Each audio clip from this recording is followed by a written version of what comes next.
Want to write a book but don't know where to start? Perhaps the Snowflake Method is for you.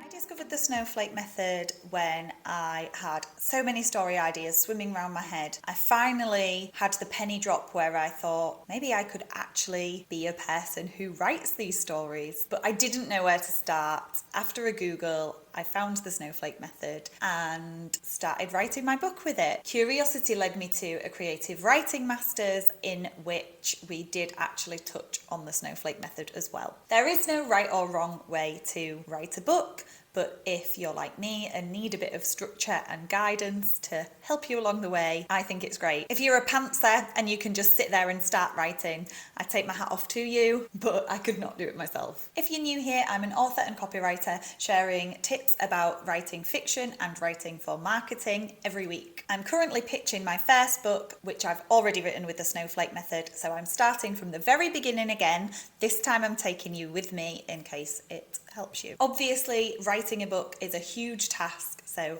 I'm going to break it down. In this video, I'm just going to focus on getting started, getting the skeleton structure of your book together with the first 3 steps of the Snowflake Method. So number 1, you need to get your hook in your head. If you have a general idea already of a story you want to write, if you're like, oh, I really want to write a story about pirates or anything, but you don't quite have the actual plot formed in your head, this is a good way to start. You might have the theme you want to write about, you might have an idea for like, oh, that would be a cool plot twist. So first things first is to just give yourself an hour, sit down with yourself to form the sentence that will encapsulate the story that you want to write. I did this on the train home. For once, I wasn't travel sick. So I had a 2-hour train journey and I spent 1 hour forming my hook and 1 hour doing step 2, which we'll get to very shortly.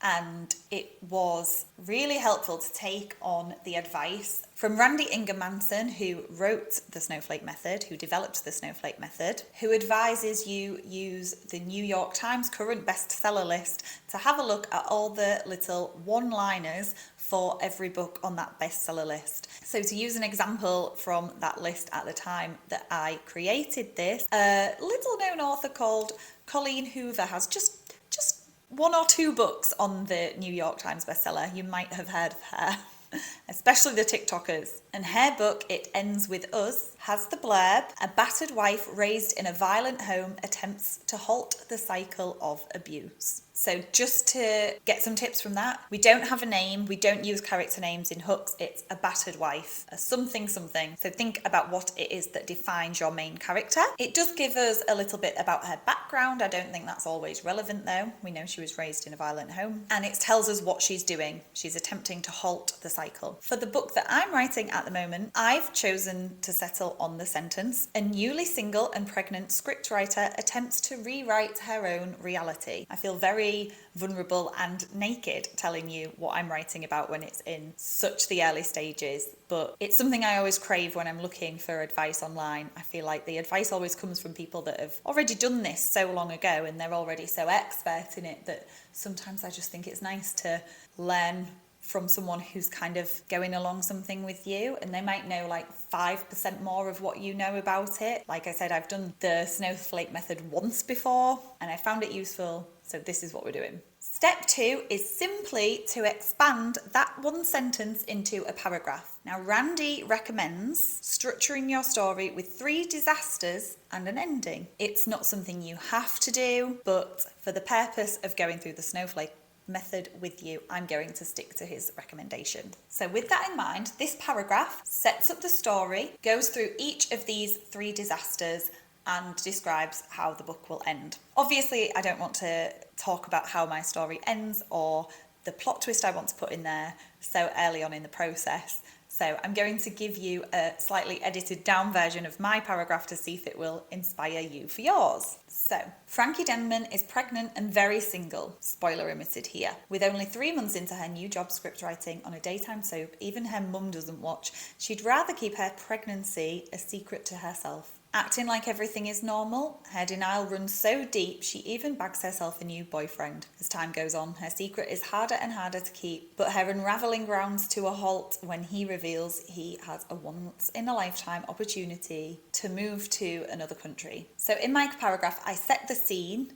I'm doing it in chronological order, even though I know that there's going to be part of her past that you don't find out until later. That's why I can't say it. That's why I omitted it. I find it helpful to write the story in chronological order before I then move things around and reveal things later on. That might not work for you. That's fine. But in this paragraph, you're basically doing one sentence to set the scene, a sentence with a conflict, a sentence with a conflict, disaster, whatever you want to call it, sentence with a conflict, and then a sentence revealing how it turns out, which obviously I didn't mention. So step 1 and 2 should just take you around about 2 hours. Obviously you might change your mind, you might come back to things, but that's fine. It's just to get going. I think so many people find the idea of writing a book so mental because they see it, the big picture, like you write that many words, like that's too huge a task to comprehend. But like anything in life, I've learned, if you break it down and just look to the next step that you need to get to, it makes it so much easier and more doable. So step 3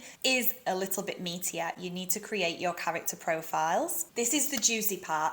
Characters are the most important part of any story. I've definitely stopped reading a book halfway through before. I think I was over halfway through because I disliked the main character so much. I just got to a point where I thought, do you know what? Don't care. I don't care if she lives or dies. And I was like, life is too short to read the rest of this book and find out. I found the character so unlikable. Not in a lovable villain kind of way. I just thought she was naff. But equally, I'm sure there are plenty of books that are favourites of mine that might be a little bit cheesy. The plot might be a little bit unbelievable at times, but the character's voice is so strong that I feel like it's within me and how I would speak and think, and I'm so invested in things going right for them that I will read right till the end. That might be something exclusive to people who like reading YA and like reading comedies and romance. But actually, when you think about it, all types of genres have lovable heroes. So in a very non-stereotypical fashion for writers who are usually painted as messy, chaotic, writing at all hours of the night, pieces of paper flying all over or documents saved all over the shop, I like to put my characters in a spreadsheet. So I will list my main characters and order them into protagonists and antagonists and supporters of the antagonist and bit players, and then even tinier characters that might just be mentioned briefly. So I would make a spreadsheet and have a column for the character name, a 1-sentence summary of their storyline, their motivation, their goal, their conflict, their epiphany, and then when I've learned all that about them, I can put it into one paragraph. A suitcase went by the door. I can put it into one paragraph which summarises their journey in the story. So I've written the profile for my main character. Now I need to go away and do all the others, and I would encourage you to do the same, and I'll come back to this series in about a month to see how you've done and to tell you how my characters are coming along, and then we will go through the next steps in the Snowflake Method. If you want to join along and build a bit of a fan base early, why not put your 1-sentence summary in the description below, and we can all share each other's and support each other, and who knows, maybe you'll have a huge following of potential readers by the time you actually get to the point of pitching your book, which would be chef's kiss, fantastic. If learning about the Snowflake Method and other writing methods and marketing writing methods is useful for you, please like and subscribe, and you can even subscribe to my email list, which I will put in the description below. Have a great week.